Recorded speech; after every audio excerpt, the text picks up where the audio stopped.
Magandang gabi po sa bawat isa. Good evening, my dear brothers and sisters. And welcome po sa ating gawain ngayong gabing ito. Pwede po bang pakibati rin yung mga kapatiran sa likuran? God bless you. Welcome po. And we're happy na makasama po kayo ngayong gabing ito. Salamat sa Panginoon sa panibagong pagkakataon, opportunity, tayo makapagsama-sama at makapag-aral ng kanyang mga salita. And nawa po ay ito pong ating mga pinag-uusapan, ito pong ating mga pinag-aaralan, ay magampanan po natin ito sa ating mga buhay. Maging wisdom ito sa atin, and sa pang-araw-araw natin na pamumuhay. Tayo po ay mabigyan ng kaluguran ang ating Panginoong Diyos in the way we live our lives. Amen po ba? Amen. Amen. Hallelujah. So, Jesus, the light of the world. So, ang ating puntalata ay manggagaling sa John chapter 8, verse 12. Pwede ko po ba kayong anayahan sa pagbasa ng salita ng Diyos? John chapter 8, verse 12. Sabay-sabay po natin basahin. Jesus spoke to the people once more and said, I am the light of the world. If you follow me, you won't have to walk in darkness, because you will have the light that leads to life. Basahin din pa sa Tagalog. Muling nagsalita si Jesus sa mga tao. Sinabi niya, ako ang ilaw ng sanlibutan. Ang sumusunod sa akin ay magkakaroon ng ilaw sa kanyang buhay at hindi na lalakad sa kadiliman. Panginoon Diyos, maraming salamat po sa malayang pagkabasa ng iyong mga salita. Dalangin nga po namin at tulungan mo po kami.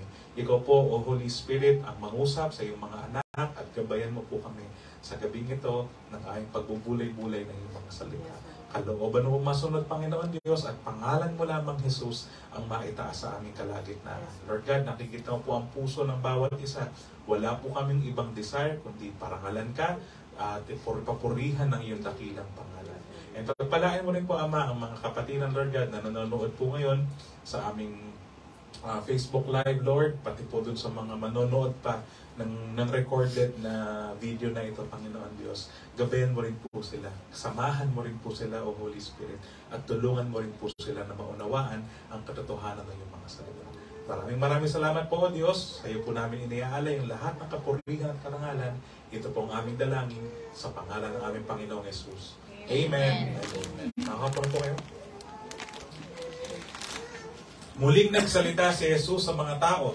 Sinabi niya, ako ang ilaw ng sanlibutan. Ang sumusunod sa akin ay magkakaroon ng ilaw sa kanyang buhay at hindi na lalakad sa kadiliman. So kung maalala po ninyo, last week po, last week, sinimulan po natin itong pag-aaral ng salita ng Diyos patungkol sa kung ano ba yung mga kinilaim ng Panginoong Jesucristo or Jesus's I am statements. So balikan po natin ng kaunti. There are 7 I am statements of our Lord Jesus in the Gospel according to John. So nung first Sunday, first Sunday of April, inaral po natin yung I am the bread of life. That's in John chapter 6 verse 35. And ngayong gabi pong ito, pag-uusapan po natin yung sinabi ng Panginoong Jesucristo, I am the light of the world. At meron pang 5. I am the gate or the door of the sheep. I am the good shepherd. I am the resurrection and the life. I am the way, the truth, and the life. And I am the true vine. So mababasa po ninyo yung aklat ni Apostol Juan. Ito po yung mga I am statements ng ating Panginoong Jesucristo. So ano yung kahalagahan? Bakit mahalaga na pag-usapan itong mga I am statements ng ating Panginoong Jesus? Because it's a significant part of our theology, yung pag-aaral natin patungkol sa Diyos at pag-aaral natin sa kanyang mga salita, di po ba? And here, we know that when Jesus said the words I am, He is claiming to be the great I am. So, kung maalala po ninyo, sinimulan din po natin ito. Sino ba yung great I am? Ito ang ating Panginoong Diyos. Ito ang ating Panginoong Yahweh.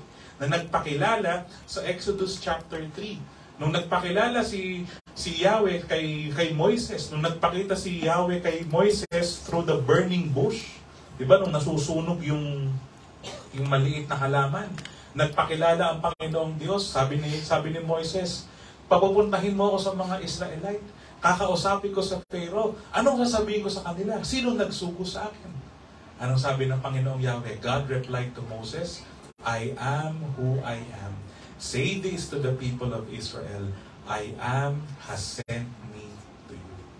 So you see, nagpakilala ang Panginoong Yahweh kay Moises, kay Pharaoh, sa bayan ng Israel at sa buong mundo bilang I am. Yun ang pangalan ng Panginoon Diyos. Na-transliterate nga, galing nga yan doon sa 4-letter name na YHWH, yung Yahweh. I am who I am. Kaya nga, pagka sinasabi ng Panginoong Jesucristo, yung mga salitang I am, we know that our Lord Jesus Christ is claiming to be that person who spoke with Moses, that person who wrestled with Jacob, that person who led the Israelites in the wilderness. Ang Panginoong Jesucristo po ang kasama nila. Sabi nga ng Panginoong Jesus sa John chapter 8, Jesus answered, I tell you the truth, before Abraham was even born, I am. Bago pa ipanganak si Abraham, yung kanilang ninuno, ako nga. Sabi ng Panginoong Jesucristo. Kaya nga naka-ready na. Mababasa po ninyo to. At that point, they picked up stones to throw at Him. But Jesus was hidden from them and left the temple. Para sa kanila, blasphemy yung mga sinasabi ng Panginoong Jesucristo. Hindi matanggap ng mga Hudyo, ng mga Israelites ng panahon na yun.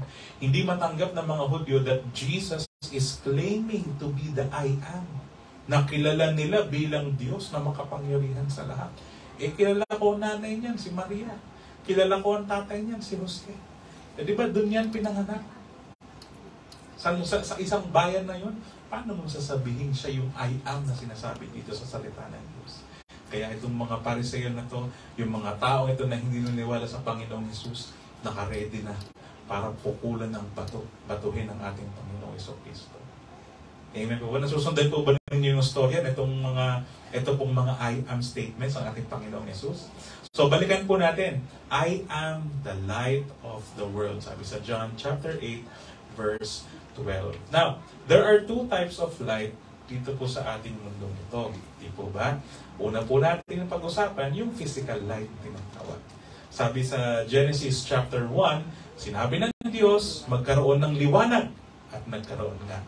Nasiyahan ng Diyos nang ito'y mamasdan. Pinagpukod niya ang liwanag at ang dilim. So itong mga nakikita ninyo, ito yung physical light. Ito yung physical na liwanag. Na kung wala itong liwanag na ito, wala tayong makikita. Walang makikita ang sino naman. At ginawa na nga nung una pa lang, ginawa na nga ng Diyos yung mga bagay na magpapaliwanag physically dito sa mundo ito. Naandyan ang araw, naandyan ang buwan, naandyan ang mga bituin. Dito ba? So lahat po ng ito ay nilikha ng Diyos bilang physical light para sa ating lahat, para sa mga tao. Susundan po ba natin? Now, the second type of light na pinag-uusapan dito sa Bible, sa Word of God, is the spiritual light. So ito po yung pagtuukulan natin ng pansin. Because when Jesus said, I am the light of the world, He's not talking about the physical light. Hindi naman nagniningning ang Panginoong Jesucristo ng panahon na yun. Nung transfiguration, nung nagpakita siya na kina Peter, nakausap niya sina Moises at sino pa yung isang kausap ni Lord nun? Si Elijah ata yun. Nalimutan ko lang yung pinaka-Bible verse. Ay nagliwanag ang Panginoong Jesucristo. But Jesus Christ, claiming to be the light of the world, He meant to be the spiritual light. Sabi nga sa John 8, muling nagsalita si Jesus sa mga tao. Sinabi niya, ako ang ilaw ng sanlibutan. Ang sumusunod sa akin ay magkakaroon ng ilaw sa kanyang buhay at hindi na lalakad sa kadiliman. Sino po ba dito yung ayaw nang lumakad sa kadiliman? Meron po ba? Ayoko nang lakaran niyang kadiliman na yan. Ayoko nang lakaran yung mga dati kong, yung lugar na aking pinanggalingan. Amen po. Lahat tayo alam niyo po ba, lahat tayo may kanya-kanyang putikan tayo na pinagpulutan ng Panginoon Diyos sa atin. Walang dito, walang, kinuha ng Panginoon Diyos sa isang lugar na maayos. Lahat po tayo may nakaraan. At sa mga nakaraan na ito, dito makikita yung kaluwalhatian ng Diyos. Kung gaano kalakas ang Diyos, kung gaano kadakila ang Diyos, para yung isang tulad mo at yung isang tulad ko ay gawing bagong nilalang ng Panginoon Diyos. Di po ba? At hindi nalalakad sa kadiliman. Once you got this spiritual light. So these statements of the Lord Jesus Christ speaks of the light of His truth, the light of His Word, and the light of our eternal life. So dito po tayo sa tatlong ito, magfo-focus ng ating pag-aaralan. Ano po? Ulitin ko po. Light of His truth, yung katotohanan na sinabi ng Panginoong Hesus, the light of His Word, yung mga tinuturo ng Panginoong Hesus, at saka yung light of our eternal life, yung pagtubos ng Panginoong Hesukristo sa bawat isa sa atin. Kung saan, ang pangako ng Panginoon ay hindi na daw tayo maglalakad muli sa kadiliman kung nasa Kanya na tayo. Amen po? Ito yung magiging gabay natin. Yung liwanag, ang Panginoong Hesukristo is the light of this world. Pag-uusapan natin yung light of His truth, the light of His Word, and the light of our eternal life. Na ang pangako ng Panginoon Diyos sa mga sumampalataya sa Kanya, hindi na daw tayo maglalakad muli sa kadiliman. Amen po ba? Amen. Nakahanda na po ba kayo? Meron po ako ipapakitang image sa inyo. Ano po? Alam niyo po, pag po nagpunta kayo sa kagubatan, nagtataasan yung mga puno. Ano? Yung dito, mga mabababa lang yung mga puno dito. Pero alam niyo ba, kung paano ang mga puno sa kagubatan, kaya sila nagtataasan kasi nag-uunahan sila na maabot yung gusto nilang maabot yung sunlight. Di ba ba? Kaya yung mga puno sa mga gubat-gubat, lalo sa Pilipinas, naglalakihan talaga, nagtataasan talaga. Kasi once na nasapawan nila yung may isang punong sumibol na malaki, masasapawan yung nasa ilalim. Yung nasa ilalim, hahantingin ngayon yung liwanag, yung ilaw, kaya nga tumataas sila. Di ba ba? Kaya sa mga gubat, naglalakihan talaga yung mga puno dahil silang lahat ay nag-uunahan. Silang lahat ay nag-uunahan papunta doon sa liwanag. Kaya kung paano ang mga puno sa kagubatan ay nag-uunahan sa pagtaas para sila'y masinagan ng pisikal na liwanag at buhay, mga magulang at mga kapatid, ganon din ang bagong kalikasan ng mga believers. Sabik at uhaw sa mga bagay na espiritual. Amen po ba? Nawa po ay reflect po tayo sa ating mga buhay, di po ba? Na kung ikaw ay nasasabik ka pagka may mga Bible study, kapag ka mayroong mga service, kapag ka mayroong mga prayer meeting, kapag ka mayroong mga gawain patungkol sa kaluwalhatian ng Diyos. Kung itong mga bagay na ito ay kinasasabikan mo, kung itong mga bagay na ito ay kinagagaan ng iyong kalooban, kapatid, you're on the right track. Jesus Christ is in your heart. Kasi nga, excited ka na makita yung liwanag ng Panginoong Hesukristo. Alam niyo po ba yung opposite kapag ka ayaw ng liwanag? Look at what Jesus said about the unbeliever. Sabi ng Panginoong Jesus, and the judgment is based on this fact. God's light came into the world, but people loved the darkness more than the light, for their actions were evil. And all who do evil hate the light and refuse to go near it, for fear their sins will be exposed. Sabi ng isang napanood ko na preacher, kapag ka daw merong, sa impyerno daw, kapag ka merong, kahit dumating pa ang Panginoong Hesukristo, dun sa impyerno magpakita. Yung mga tao yung mga kaluluwa na naando, dahil sa kanilang talagang kawalan, dahil sa kanilang pag-ibig sa kadiliman, ayaw nila sa Panginoon Diyos, ayaw nila sa katuwiran at kaluwalhatian ng Diyos. Yung mga tao daw yung mga kaluluwa daw na naando, they will continue to reject Jesus Christ. Noon ko na na-realize, oo nga, siguro kakaunti lang. Yung mga naandun sa impyerno, kakaunti lang. Yung mga, pag nakita nila ang Panginoong Hesus, hihingi ng tawad, magpapakumbaba, maghihingi ng tawad sa Panginoong Diyos. Sabi niya, for sure. Pag kahit magpakita pa ang Panginoong Hesus, ito siguradong mumurahin lang nila si Jesus Christ.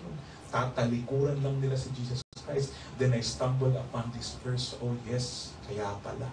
All who do evil hate the light and refuse to go near it, for it fear that their sins will be exposed. Kinain na ng kadiliman, ng callousness, yung kanilang mga puso. So kahit magpakita pa ang Panginoong Jesucristo sa kanila, for sure, tatanggihan lang nila ang ino-offer ng Panginoong Diyos. But these are unbelievers. We are talking about unbelievers, yung mga walang pananampalataya sa Panginoong Diyos. And I hope na tayong mga mananampalataya, kaya nga sa Great Commission, tayo ay merong tungkulin na go and make disciples of all nations. And meron tungkulin tayo na magturo, to teach them all these things that you've learned from me. Sabi ng Panginoong Jesucristo. Amen po ba? Kayo po ay nasa liwanag na. Natagpuan na po ninyo yung liwanag. Ang Panginoong Jesucristo. Kaya nga po tayo nandito, nagsasama-sama, kaya nga po tayo dito, nagpapagal tayo, nagpapagod tayo para tuktugan na awitan ng Panginoong Diyos, nagpapagal tayo para magturo ng katotohanan ng salita ng Diyos. At kayo rin po mismo, nagpapagal kayo para makinig sa mga salita ng Diyos. That means na kayo po ay nasa liwanag na. Kayo po ay naliwanagan na because of the Lord Jesus Christ. Amen po? Palakpakan naman natin ang Panginoon. Diba? Napakabuti ng Panginoon Diyos sa bawat isa sa atin. So let's talk about the light of Jesus' truth. Yung katotohanan ng ating Panginoong Jesucristo. At tandaan po natin na nakabase yung ating pananampalataya sa kung sino ang ating Panginoong Jesus at sa kanyang finished work. Yun naman talaga yung basihan ng ating faith. Without Christ, wala tayong walang saysay ang ating mga pinagagagawa. Our Lord Jesus Christ claimed to be, ito yung mga kinilaim ng Panginoong Jesucristo. He claimed to be the Messiah, tagapagligtas. He claimed to be the Son of Man, yung prophecy sa Book of Daniel. He claimed to be the Son of God. Kaya nga halos batuhin na siya nito ng mga Hudyo, ng mga Pariseo. He claimed to be one with the Father. Naku, gigil na gigil. Gigil na gigil yung mga Israelita pag narinig nila si Jesus Christ. Lalong-lalo na nung banggitin niya that I am, yung mga I am statements ng ating Panginoong Jesucristo. So, kaya nga maraming beses sa Gospels kung saan gustong batuhin ng mga tao si Jesus, accusing Him of blasphemy. Because our Lord Jesus Christ claimed to be all of this. Jesus Christ claimed divinity. Hindi lang sinabi yung mga, wala lang statement ang Panginoong Diyos na Panginoong Jesucristo na sinasabi niya, ako ay Diyos, sambahin mo ako. Kasi marami nagtatanong na ganyan pag sa ibang pananampalataya, tinatanong nila yan. O saan sa Bible makikita na sinabi ni Jesus, ako ang Diyos, sambahin mo ako. Siyempre, pagka Christian na nagbabasa ng Bible, alam niya, walang sinabing ganun si Jesus. Kaya sinasabi ng ibang pananampalataya, therefore, conclusion agad. Therefore, bakit mo sinasamba si Jesus? Bakit mo siya tinuturing na Diyos? Hindi naman niya sinabing sambahin mo siya. Ba, napapaisip ka naman? Napaisip ako, ba, oo nga, no?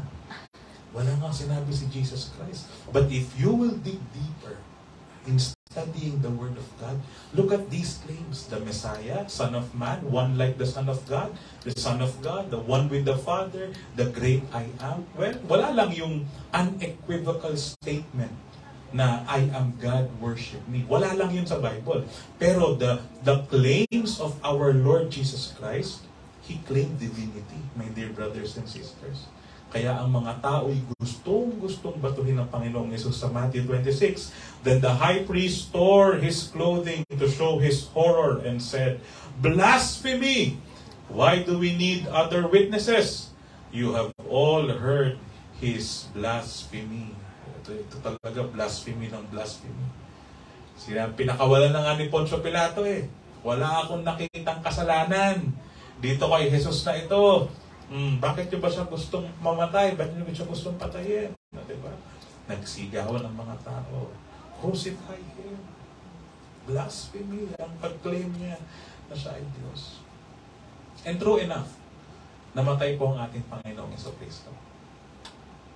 According to scholars, according to historians, kung kahit hindi Kristiyano ang mag-aaral, kapag pinag-usapan natin yung mga historical artifacts na makikita natin yung mga naisulat, hindi yung Bible, ilabas natin ang Bible, yung Gospels. Kapag pinag-usapan natin yung mga written artifacts, yung mga written words, written manuscripts, aside from the Bible, aside from the New Testament, kung meron man tayong isang makiklaim, is that Jesus had died on the cross under Pontius Pilate's reign.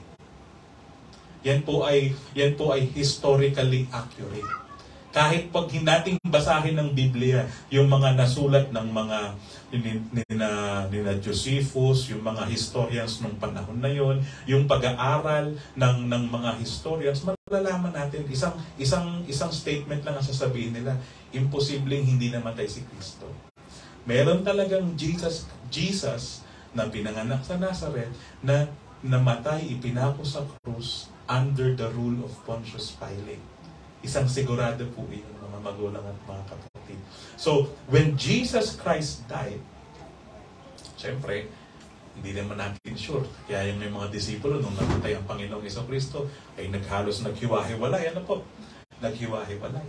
Ngayon, dito napapasok yung pinakamahalagang event para sa ating mga mananampalataya. Alam niyo na po kung ano yun, di po ba? The resurrection of our Lord Jesus Christ. And this is truth. This is the light of Jesus' truth. Alam niyo po ba, kung hindi nabuhay muli ang Panginoong Jesus, tulad ng kanyang sinabi, baliwala itong ating mga ginagawa.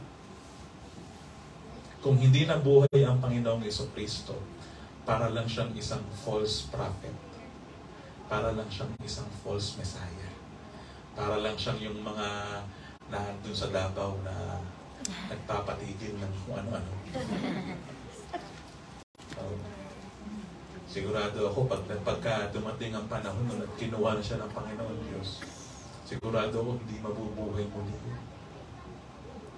The resurrection of our Lord Jesus Christ is like Yahweh's moment to vindicate Jesus.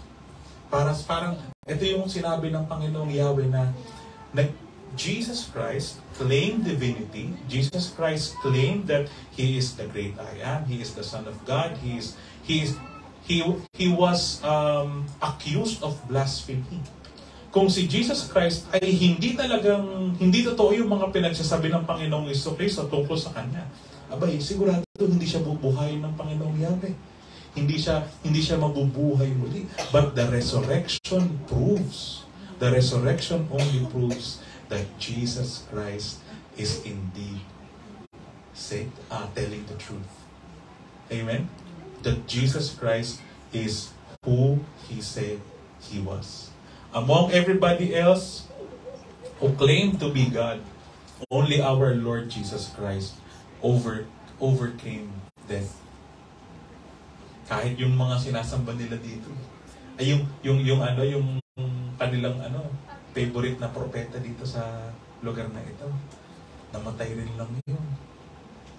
Hindi naman yun nabuhay muli. Hindi naman siya binuhay muli ng Diyos.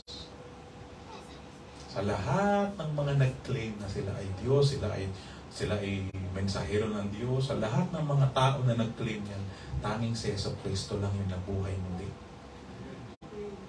So, mayroon ka pa bang pagpipilian ng susundan, kapatid? Diba? Wala na. Nag-iisa lang ang ating Panginoong Jesucristo.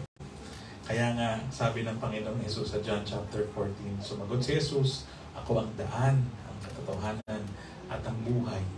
Walang makakapunta sa Ama, kundi sa pamamagitan ko. Pag-usapan po natin itong ating pananampalataya. Jesus Christ claim that He is the way, the truth, and the life. Amen po? Alam niyo po, pag po bumisita kayo sa ibang mga pananampalataya, sinasabi nila sa kanilang katuruan na si Kristo ay daan din siya. Isa siya sa mga ways papunta sa Ama. Pero ngayon, may iba na. Diba? Isa siya sa mga daan. Diba? Pagpunta mo dun sa kanilang propeta rito, yung kanilang aklat dito, pag binasa po ninyo yun, sasabihin nila, oo, naniniwala din kami kay Kristo. Alam din namin ang katuruan ni Kristo. Si Jesus, siya yung mensahero ng Diyos nung panahon niya. Pero ngayon, may sumunod ng mensahero, kaya sa kanya na tayo maniniwala. So, pagpunta nyo naman dun sa mga singkit-singkit ng mata, yung kanilang mga relihiyon, sa kanilang mga bansa, sinasabi din naman ng kanilang mga leader, si Yeso Kristo ay naabot din niya yung inner, anong tawag dito, nalimutan ko yung kanilang mga terminology, na si Yeso Kristo has ascended as well sa kanyang spiritual. So all of these faith, all of these beliefs points to, they are saying, they are agreeing that Jesus is truth, but not the only truth. Pero pwede din ito. But only Jesus Christ claimed to be the only truth, the way, the truth, and the life. Kaya nga pag in-evaluate mo yung mga pananampalataya ng mga tao, kung talagang ikaw ay isang thinking person na hindi ka lang sasama kasi yung magulang mo nandito, hindi ka lang mag-join kasi yung kaibigan mo, yung girlfriend mo, yung boyfriend mo, yung asawa mo nandyan, hindi ganun eh. Kung ikaw talaga ay isang taong nag-iisip ng tama, madali mo ba evaluate? Only Jesus Christ is truth. Amen po? Madali mo ma-evaluate yan, kapatid. And that is the basis of our faith. That is the very basis of why Jesus Christ is the light of the world. Nakukuha po ba natin? Amen. Napakabuti ng ating Panginoon Diyos. Pangalawa, the light of Jesus' words. Since Jesus is who He claimed to be, then His words must be truth. Amen po ba? Kaya nga ang sagot ni Pedro, sumagot si Simon Pedro, Panginoon, kanino pa po kami pupunta? Nasa inyo ang mga salitang nagbibigay ng buhay na walang hanggan. Naniniwala kami at natitiyak namin na kayo nga ang banal na mula sa Diyos. Ito pong tagpong ito po yung part na na pinag-uusapan nila yung katawan, yung aking katawan ang iyong kainin, yung aking dugo ay iyong inumin. Pagka nung sinabi ng Panginoong Jesucristo, yung mga disipulo niya ng kadami-dami, nag-alisan. Iniwan lahat ng Panginoong Diyos. Sino makakatanggap ng katuruan na ito? Paano mo kakainin ng laman na ito? Paano mo iinumin ng dugo ng taong yan? Diba? Literal kasi ang pag-iisip nila eh. Nung last week, inaral po natin ito. Literal kasi ang pag-iisip nila. When Jesus said, I am the bread of life, hindi naman talaga para kagatin mo yung kanyang braso o kainin yung kanyang laman. Hindi ganun ang tinutulong ng Panginoong Jesucristo, but to absorb what He is teaching. Kaya nung nag-alisan ng lahat ng mga disipulo, ang naiwan lang yung 12. Si Judas hindi umalis. Maya-maya pa yun, si Judas, sa banda-banda ron pa yun, ipagkakanilo si Jesus. Naiwan yung 12. Anong sabi ni Kristo sa kanila? Kayo ba? Hindi ba kayo aalis? Diba? Sumagot si Pedro, Panginoon, kanino pa po kami pupunta? Diba? Nasa inyo po ang mga salitang nagbibigay ng buhay na walang hanggan. Naniniwala kami at natitiyak namin na kayo nga ang banal na mula sa Diyos. Sila Peter, naintindihan nila na kahit tumalikod na yung ibang mga tagasunod ni Jesus, Lord, iniwan na namin ng lahat eh. 'Di ba? Wala nang atrasan. Pakisabi niyo nga sa katabi niyo, wala nang atrasan. Wala nang atrasan. Sige po. I-convince ninyo. 'Di ba? Oo. Wala nang atrasan. Naandyan ka na eh. Diba? Ang layo na kaya ng narating mo. Amen? Amen? Kung titingnan po natin, kung pagmamasdan po ninyo yung inyong buhay nung isang taon, yung inyong buhay last 2 years, yung inyong buhay 3 years ago, yung inyong buhay 10 years ago, kapatid, sinasabi ko sa iyo, iba ka na ngayon. Amen? Amen? Sige mo, palakpakan po ninyo ang Panginoon. Ngayon ka pa ba susuko, kapatid? Hallelujah. Ngayon ka ba na naiintindihan mo at nananampalataya ka sa mga salita ng Panginoong Jesus? Kaya nga, pwede nating panghawakan ang mga pangako ng ating Panginoon. Pwede nating panghawakan. Yung sinabi ni Sis Marie Chris kanina, yung verse na if my words remain in you, if you remain in me and my words remain in you, ask anything in my name and it will be given to you. Diba? Pangako ng Panginoong Jesucristo yun. Diba? Pwede natin panghawakan yung mga pangako niyan. And sabi sa Matthew 28, teach these new disciples to obey all the commands I have given you. And be sure of this, I am with you always, even to the end of the age. Okay, sabi nga po, hanggang dulo. Hanggang dulo. Diba? Sarap nun. Hanggang dulo kasama ka ng Panginoon Diyos. Hanggang dulo kasama mo si Jesus. Oh, kay Jesus may forever. Kay Jesus walang iwanan. Oh, hanggang dulo. Iiwan ka ng lahat ng tao sa mundong ito, maniwala ka. Kahit yung asawa mo, iiwan ka niyan. Oh, hindi na nag-amen. Bakit? Hindi ba kapag... Hindi po eh. Hindi naman po yung pag-iwan na gano'n. Pwede namang, halimbawa, kuhanin ng Panginoon. Oh, pwede namang gano'n. Kaya talaga. Hindi yun tinutukoy ko. Yung kabilang buhay. Hindi kabilang bahay. Kaya talaga. Iiwan po kayo ng lahat ng tao. Ang mga magulang natin, hindi natin yan panghabang buhay na makakasama. Yung mga kapatid natin, hindi natin yan panghabang buhay makakasama. Yung mga tao sa paligid natin, they will come and go. Diba? Only Jesus will stay with us even until the end of the age. Hanggang dulo kasama natin ang Panginoon. Hallelujah. Praise the name of the Lord. At pangatlo po, panghuli, the light of eternal life. Pag-usapan natin ito. When Jesus says that I am the light of the world, pag-usapan natin yung about sa ating salvation. So Jesus' promise of salvation is our motivation in the Christian life. Ito pong ating kaligtasan, ito po ay hindi premyo para bagang parang tawag dito, parang kabayaran sa ating mga ginagawang mabuti. Hindi po. Ito po ay regalo ng Panginoon Diyos sa mga nananampalataya sa Kanya. And the promise of our salvation, that is what motivates us. Diba? Na okay lang kahit na hindi ako masyadong maging mayaman sa mundong ito. Okay lang kahit saktan ako ng ibang tao. Okay lang kahit na nalamangan ako ng ibang tao. Okay lang yan. Basta hindi ako malalamang ng kapwa. Kasi nga ang pag-asa natin ay naando sa kabilang buhay. Amen. Yung pag-asa natin, hindi tayo yung mga tao na na andito sa mundong ito yung kanilang hope. Na kapag ka nawala ang sasakyan, wala na. Pag nawala ang bahay, wala na. Di ba? Yung mga nasusunugan. Ano pa ang halaga ng buhay ko? Sa mga drama lang po yun. Diba? Hindi nila naintindihan na naando sa kaharian ng Diyos. In my Father's house are many mansions. Sabi ng Panginoon Diyos. Di po ba? Yung ating pag-asa ay hindi lang nandito sa mundo nito.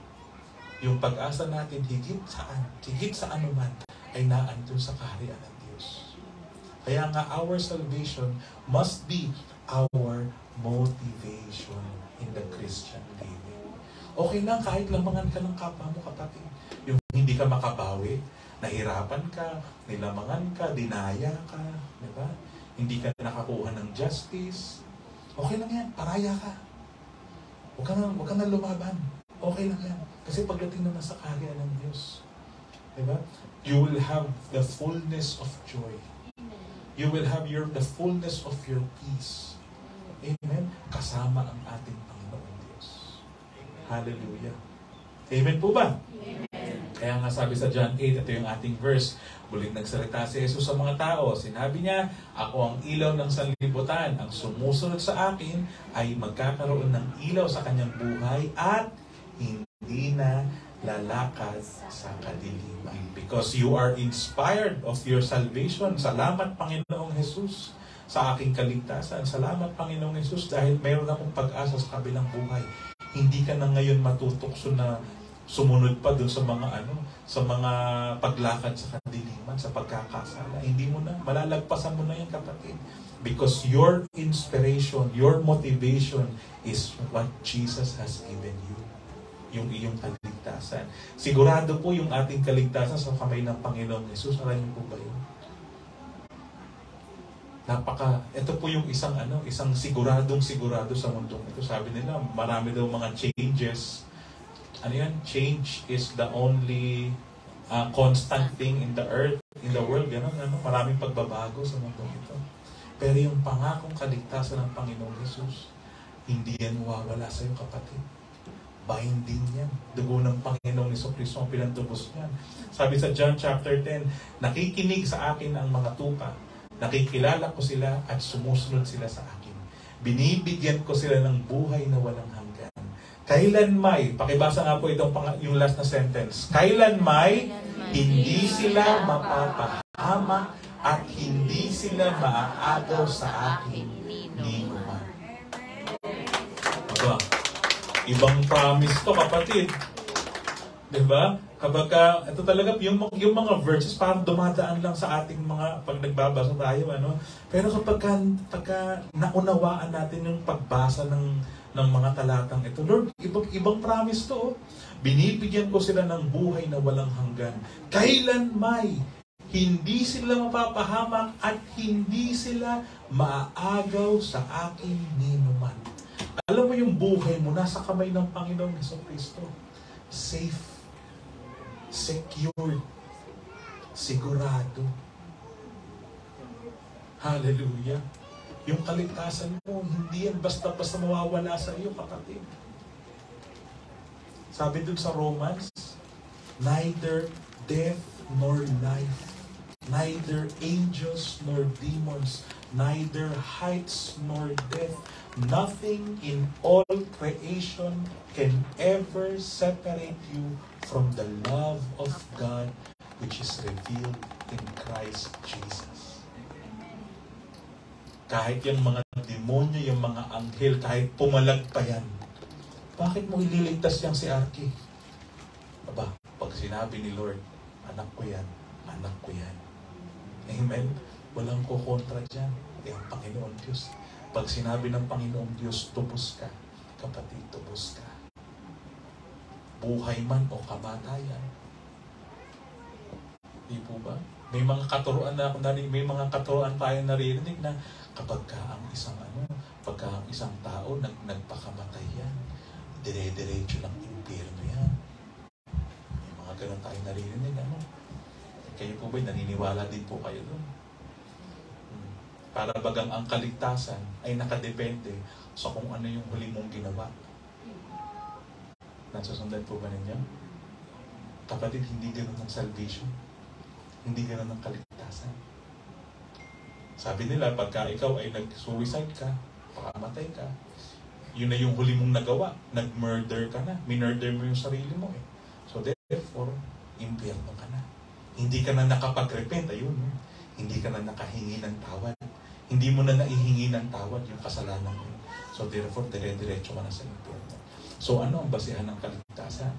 Ang basihan nila ng kaligtasan, yung huli mong nagawa. Eh di base sa gawa, ano sinasabi ng salita ng Diyos? Nang ikaw ay manampalataya sa Panginoong Jesucristo, nung oras na nanampalataya ka sa Panginoong Jesus, naligtas ka na. Hindi nakadepende sa kung ano yung huli mong ginawa, kapatid. Yung basehan ng kaligtasan mo, yung ginawa ng Panginoong Jesus doon sa krus. 2,000 years ago, naselyuhan yung kaligtasan mo. Ngayon na nanampalataya ka sa Panginoong Jesus. Hindi yung mga gawa mo ang magliligtas sa iyo. Ang nagligtas sa iyo, yung dugo ng Panginoong Jesucristo. Kaya nga sabi ni Jesus, hindi ka maaagaw sa aking mga kamay ninuman. Kapag nanampalataya ka sa Panginoong Jesus, hindi basta-basta aalisin sa iyo yung kaligtasan mo. Alam mo, mawawala lang yung kaligtasan mo kapag ka ikaw mismo, Lord, ayoko na sa iyo. Panginoon Diyos, ayoko na sa iyo. Pag ikaw mismo tumalikod ka na, you willfully decide to reject our Lord Jesus Christ. Di ba sabi sa Biblia, wala nang ibang magliligtas sa iyo. Kapag ka nalaman mo ang katotohanan at pinili mo pa rin tumalikod, wala nang alay na pwede pang maihandog sa iyo. Ang mag-aantay na lang sa iyo ay yung judgment ng ating Amang nasa langit. Pero kung ikaw, hindi ka tumatalikod sa Panginoon Diyos, ikaw ay nagpapatuloy, bagamat nahihirapan, bagamat na natutokso, bagamat na nagkakasala, pero ikaw ay nagpapatuloy na bumangon para sa Panginoon Diyos, to give your life to Jesus, kapatid, yung kaligtasan mo safe sa kanyang mga kamay. Amen? Hallelujah.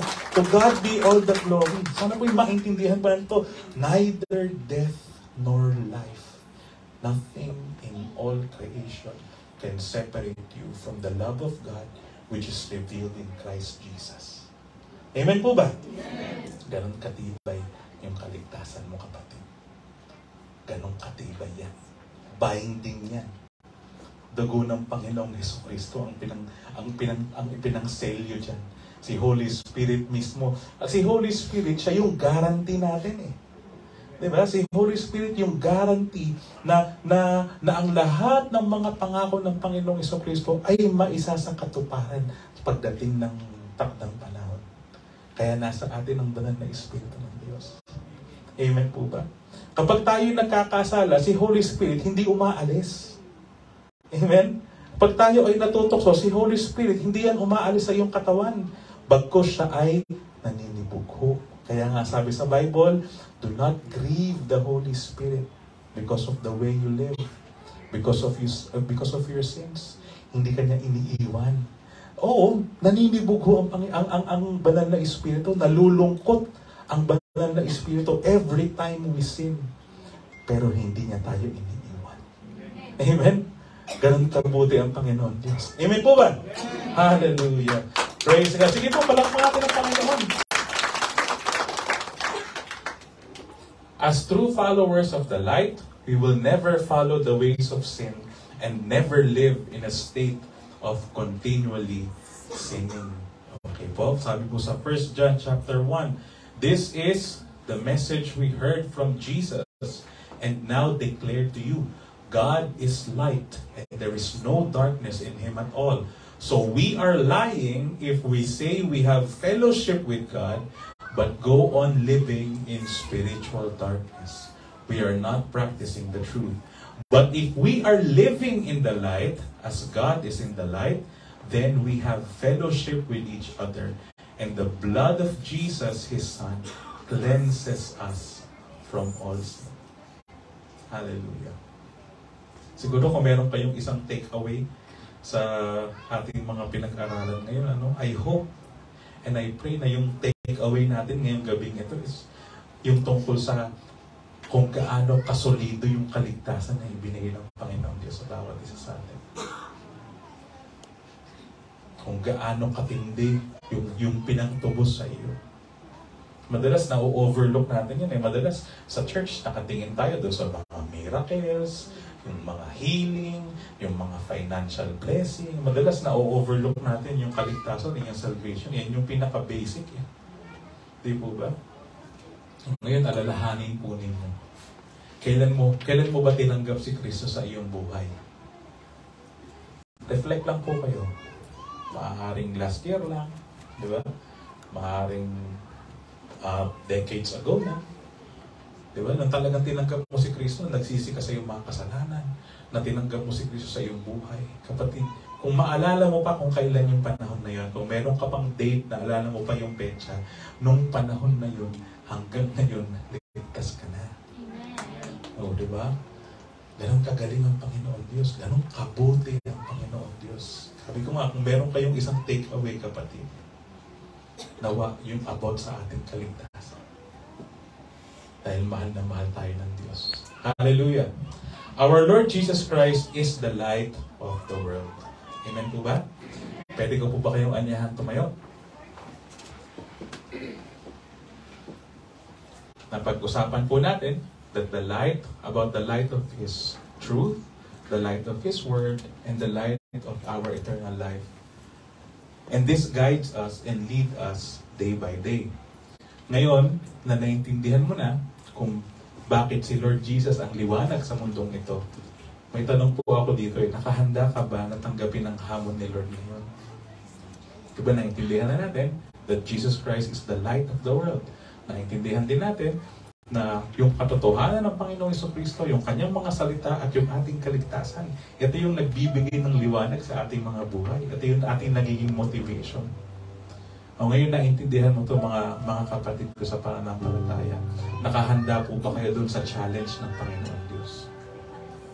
Gusto niyo po bang malaman kung ano yung challenge? Nasa Matthew chapter 5. Now this time, you are the light of the world. Like a city on a hilltop that cannot be hidden. No one lights a lamp and then puts it under a basket. Instead, a lamp is placed on the stand, where it gives light to everyone in the house. In the same way, let your good deeds shine out for all to see, so that everyone will praise your heavenly Father. So tonight, kapatid, allow our Lord Jesus to shine His light to others through your life. Sa pamamagitan mo, kapatid. Si Jesus, yung ilaw ng sanlibutan eh. Ngayon, alang-alang doon sa mga pamilya mo, alang-alang sa mga katrabaho mo, alang-alang sa mga kasama mo sa bahay, ikaw na ngayon yung gagamitin ng Diyos para yung liwanag ni Kristo ay makita sa buhay mo. Hallelujah. So let's reflect on this challenge from our Lord, and let's sing praises to our Heavenly Father this evening. Hallelujah. How great is our God? Sing with me, how great is our God? And all will see how great is our God.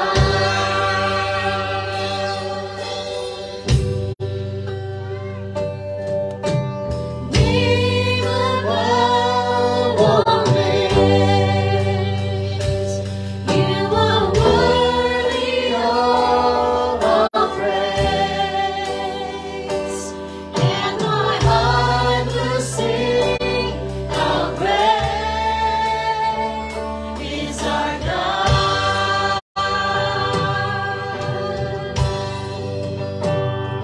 You're the name above all names.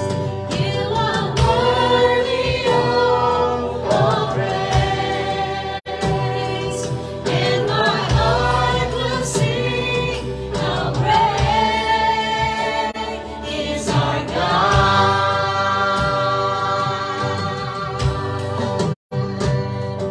How great is our God?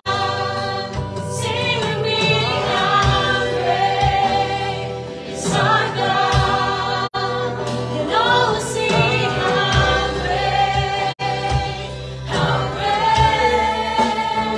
is our God.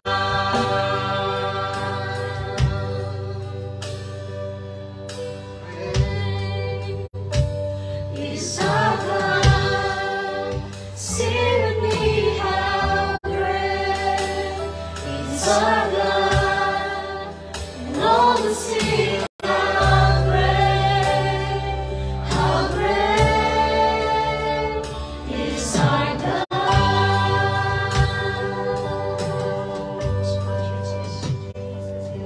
Yes, Lord Jesus. Hallelujah. Hallelujah. Sinasambahan namin, Panginoon Diyos. Salamat po, Ama, sa mga salita mo, Lord God, na nahayag po sa aming nalagit na. E ngayong gabi ito, Panginoon Diyos, help us, Lord God. Help us na ang liwanag ng Panginoong Jesucristo ay makita po sa aming mga buhay, Panginoon. Lord God, here we are. Use our lives, Panginoon Diyos, as your ambassadors here in this world, Panginoon. Help us to bring glory to your name, Lord God, in everything we do, Panginoon Diyos. Sa pag-uwi po namin, Panginoon, sa pagpunta po namin sa aming mga trabaho bukas, Lord God, sa pakikasalamuha po namin sa aming mga pamilya, mga kaibigan, mga kakilala, Panginoon Diyos, nawa po, loobin mo at tulungan mo po kami na makipakita namin ang kaluwalhatian mo sa kanila, Panginoon Diyos. Lord God, we are your servants, Panginoon Diyos. Kami po yung mga lingkod mo at kami po ay handang magpagamit sa iyo, Panginoon. So here we are, Lord God. Use us mightily, Panginoon Diyos, to bring glory to your name, Lord. Panginoon, maraming salamat nga po sa patuloy mo na pagsama sa bawat isa. Patuloy mo kaming samahan at tulungan, Lord God, na maunawaan ang mga katotohanan ng iyong mga salita, Panginoon. At gabayan mo po kami sa mundong ito, Panginoon. Hanggang sa muli po natin pagkikita, O Diyos, sa oras at tawagin mo po kami, Panginoon. We will continue to be glad in this world, Panginoon. We will continue to have hope in you, Panginoon Diyos. And we know that you're in control of everything. Maraming salamat po, Ama. Sa iyo lamang po namin iniaalay ang lahat ng kapurihan at karangalan. Ito po ang aming dalangin sa pangalan ng aming Panginoong